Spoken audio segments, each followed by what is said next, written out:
My name is Sari van Poelje. I'm an expert on business innovation. I help businesses innovate their business more quickly than they innovate their products. What that means is I help businesses modernize their leadership to become more of a coaching leadership and more of a constructive, co-constructive leadership. I help businesses create cooperation across silos. I help businesses engage their customers to co-create their products. And I help businesses integrate their commercial and their innovation functions so that what they make, they can actually sell. One of my particular topics is leadership, leadership in all sorts of forms and all sorts of variations.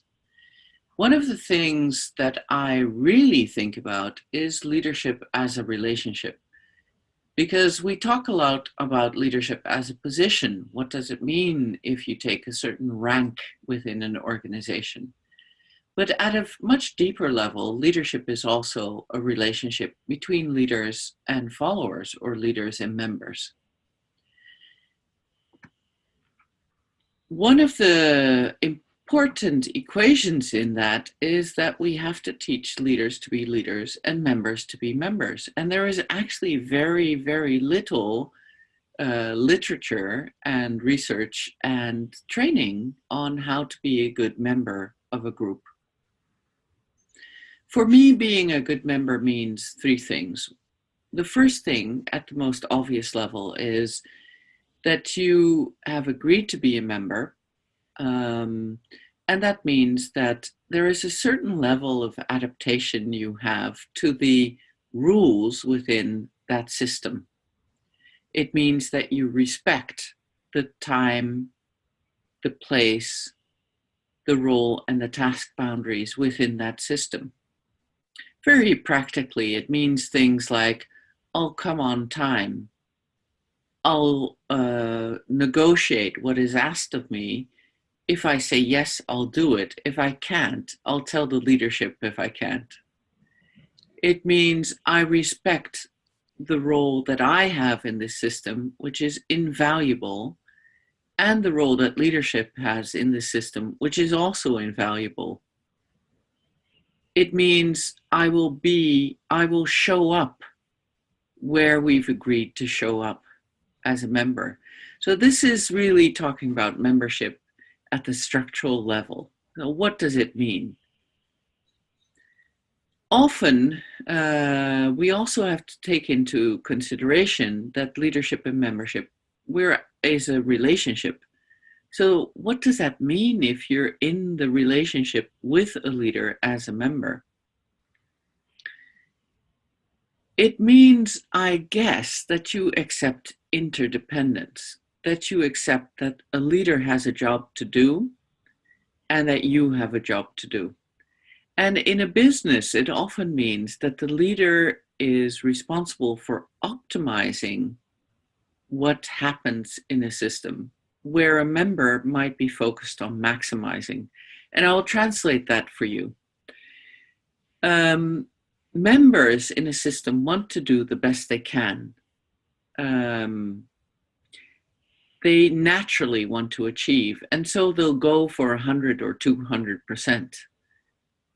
A leader is responsible for many members, and so gets all these maximized invitations and has somehow to balance that with the well-being of the system as a whole. So, for instance, I've experienced within teams that members come with, I want this much budget, and the other person says, I also want 100% of the budget.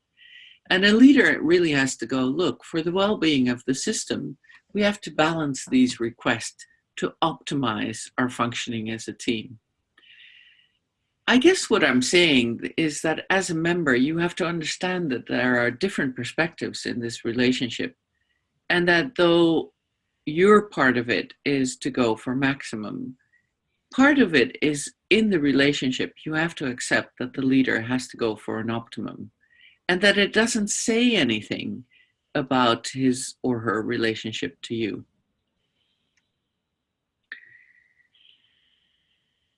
At the psychodynamic level, membership means, once I accept the belonging to a system, I'm in or I'm out.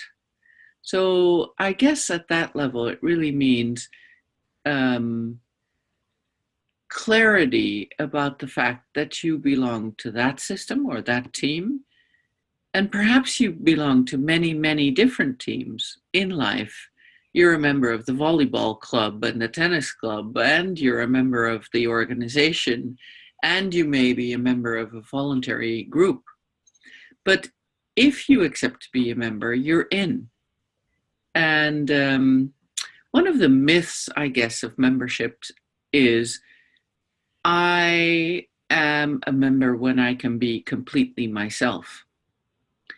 It is a myth because anytime you decide to belong to any group or team or system, it means that you also accept that there is a certain level of adaptation you have to do.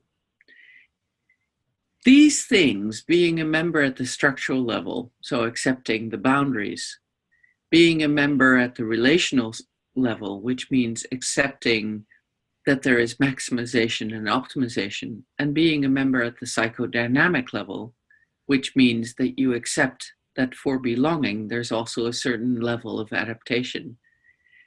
These three areas are really things as team coaches that we have to educate our people with. I think this is the next frontier, because if I look at the world today, maybe we've taught people to be leaders, but we are losing the capacity to be members.